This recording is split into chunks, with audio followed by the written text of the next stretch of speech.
नमस्कार, मी मोरेश्वर. हाय Maharashtra YouTube news चॅनलमध्ये आपलं स्वागत. उपमुख्यमंत्री एकनाथ शिंदे पुन्हा एकदा रुसले आहेत. ते आपल्या गावाला निघून गेले आहेत, दरे गावाला. आज मंत्रिमंडळाची बैठक होती. मंत्रिमंडळाच्या बैठकीला एकनाथ शिंदेने दांडी मारली. एवढ्या महत्त्वाच्या बैठकीला गेले नाहीत, पण ते ठाण्यामध्ये होते. ठाण्यामध्ये असूनही मुंबईला मंत्रिमंडळाच्या बैठकीला शिंदे गेले नाहीत. मग शिंदे एक काय करतायत काय? शिंदे देवेंद्र फडणवीस आणि त्यांच्या सरकारला ब्लॅकमेल करतायत का? भाजपला ब्लॅकमेल करतायत का? भाजपला आपली ताकद दाखवण्याचा प्रयत्न करतायत का एकनाथ शिंदे? तसंच दिसतंय. आपण आता मुख्यमंत्री राहिलो नाही हे विसरायला शिंदे तयार नाही. आणि त्यातून त्यांनी पुन्हा एकदा आपला तिसरा डोळा उघडलेला दिसतोय. याचं हे सुरुवात यासाठी झाली आहे की महापालिकेच्या निवडणुकीत मुंबई महापालिकेत विचित्र परिस्थिती निर्माण झाली आहे. मुंबईची महापालिकेची निवडणूक भाजप आणि शिंदे सेना या दोघांनी मिळून लढवली. म्हणजे युतीमध्ये लढवली. परंतु निकालानंतर भाजपला स्पष्ट बहुमत मिळालेलं नाही. भाजपला 89 आणि शिंदे सेनेला 29 जागा मिळाल्या. म्हणजे आता शिंदे आणि भाजप मिळून मुंबई महापालिकेत सत्ता आणू शकतात. परंतु इथे शिंदे सेना म्हणजे एकनाथ शिंदे रुसले आहेत. एकनाथ शिंदे यांनी आपली ताकद दाखवायचा प्रयत्न सुरू केला आहे. म्हणजे मुंबई महापालिकेत स्वतंत्र गट म्हणून बसायचा निर्णय एकनाथ शिंदेंनी केला आहे. म्हणजे निवडणूक युतीमध्ये लढवली. पण आता निकाल लागल्यावर एकनाथ शिंदे आणि त्यांचे नगरसेवक मुंबई महापालिकेत स्वतंत्र म्हणून बसणार आहेत. स्वतंत्र गट. भाजपचा वेगळा गट राहील आणि यांचा वेगळा गट राहील. तर शिंदे असं का वागतायत? म्हणजे शिंदे सेना आणि भाजप दोघांचे मिळून एकत्र गट नोंदणी करायची. एकत्र गट नोंदणी अशी भाजपची इच्छा होती. परंतु शिंदेना ते मान्य नाही. ते दरे गावाला निघून गेले. नंतर याचा अर्थ स्पष्ट आहे की महायुतीमध्ये सारं आलबेल नाही आहे. एकनाथ शिंदे आपली ताकद दाखवू पाहत आहेत. त्यांना 2.5 वर्षे महापौर पाहिजे. मुंबईचा महापौर 2.5 वर्ष आम्हाला द्या, अशी एकनाथ शिंदेची मागणी आहे. फार आधीपासून दबक्या आवाजात याची चर्चा सुरू होती. पण आता शिंदेंनी आवाज वाढवला आहे. सुरुवातीला त्यांनी हॉटेल पॉलिटिक्स केलं. आपले नगरसेवक हॉटेलमध्ये थांबवून ठेवले. तेव्हाच संशयाची पाल चुकचुकली होती की काहीतरी गडबड सुरू आहे. पण आता आज स्पष्ट झालं आहे की शिंदे सेना 2.5 वर्षाचा महापौर मागते. आणि बाकी समित्यामध्ये काही समित्यामध्ये त्यांना पाहिजे आहे, स्टँडिंग पाहिजे. तर भाजप हे द्यायला तयार नाही. भाजप अतिशय स्पष्ट आहे. म्हणजे देवेंद्र फडणवीस अतिशय खंबीर आहे. त्यांचं म्हणणं आहे भाजपला महापौर भाजपचाच होईल मुंबईचा. लागल्यास तुम्ही ठाणे महापालिका घ्या, कल्याण डोंबिवली घ्या, बाकी पण मुंबईला हात लावू नका. पण भाजपची ही नाजूक दुखरी नस शिंदेंनी ओळखली आहे. त्यामुळे शिंदे भाजपला म्हणजे फडणवीसांना ब्लॅकमेल करतायत का असं स्पष्ट दिसतंय. आता स्वतःहून शिंदे काही बोललेले नाहीत. म्हणजे जाहीर वक्तव्य काही नाही. हे सर्व जे हालचाली दिसत आहेत त्यावरून मीडिया एक गणित मांडते आहे की शिंदे नाराज आहेत, पुन्हा एकदा नाराज आहेत.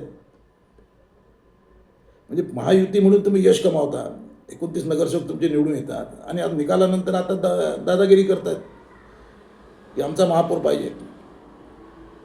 आता भाजपसाठी प्रतिष्ठेची निवडणूक होती, त्यामुळे त्यांना आता महापौर पाहिजे भाजपला, आणि शिंदे ते द्यायला तयार नाहीत.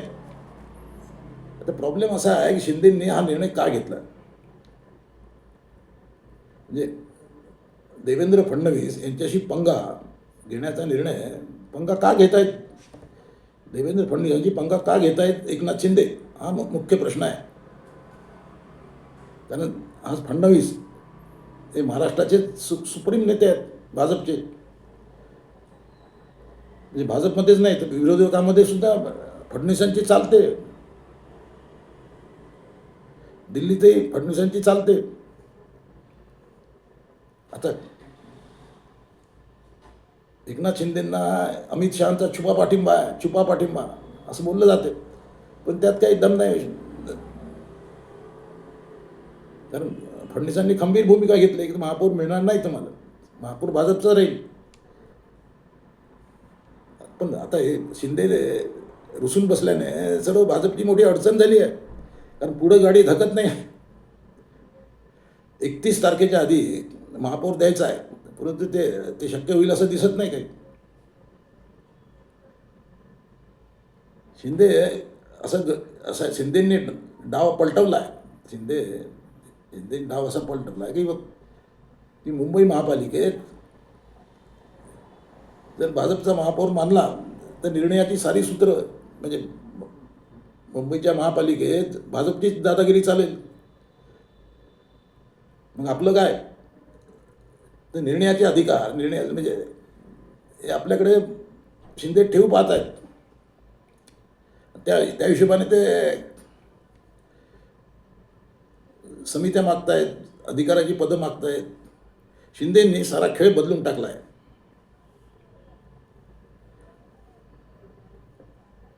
शिंदे म्हणजे फडणवीसांना का खाजवत आहेत हा प्रश्न म्हणजे साऱ्यांनाच, म्हणजे माझ्याप्रमाणे तुम्हालाही पडला असेल. पण इथे यालाच म्हणतात राजकारण. हे दोघंही शिंदेने जो डाव पलटवला, खेळ बदलून टाकला, त्याबद्दल भाजपवाले काही बोलायला तयार नाहीत. त्यांचं म्हणणं जमून जाईल, होईल. पण आता निकाल लागून आता 13 दिवस झाले आहेत, महापौर नाहीत. मुंबईलाच नाही तर महाराष्ट्रात साऱ्याच महापालिकामध्ये महापौर नाही. आणि एवढ्यात मिळेल अशातली शक्यताही कमी दिसत आहे. मला वाटतं फेब्रुवारीचा पहिला आठवडा उजाडेल नव्या महापौरासाठी. जानेवारीत महापौर मिळण्याची शक्यता नाही असंच दिसतंय एकूण रागरंग. एक स्पष्ट आहे की एकनाथ शिंदेंनी भाजपला म्हणजे फडणवीसांना कोंडीत पकडला आहे. भाजपमध्ये अंतर्गत कलह वाढले आहेत. तिकडे मंत्री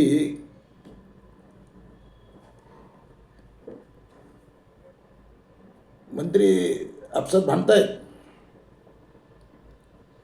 आणि गणेश नाईक वनमंत्री गणेश नाईक यांनी तर एकनाथ शिंदेंना ठोकून काढणं सुरू केलं आहे.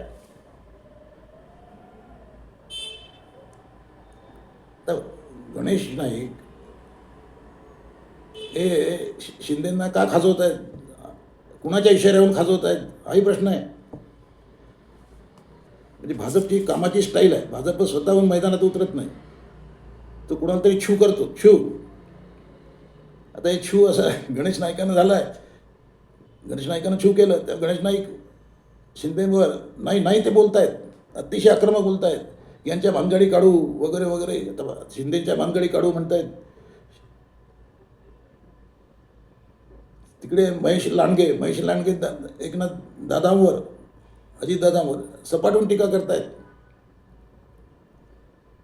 नेमकं भाजपला अपेक्षित काय या सर्वातून पब्लिकमध्ये अतिशय चुकीचा मेसेज जातो आहे की निवडणुका झाल्या, आम्ही मतदानाला गेलो, निकाल लागले, पण अजून 10-13 दिवस झाले, अजून महापौर नाहीत, पदाधिकारी नाहीत, नगरसेवक कामाला लागलेले नाहीत. हे काय सुरू आहे नाही फडणवीसांच्या राज्यात सुरू आहे याचंच लोकांना आश्चर्य वाटतं आहे की फडणवीस यांच्या हातातला रिमोट कंट्रोल हिसकला गेलं जातं. शिंदे फडणवीसांना ब्लॅकमेल करतायत का? कॉमेंट करा. नमस्कार.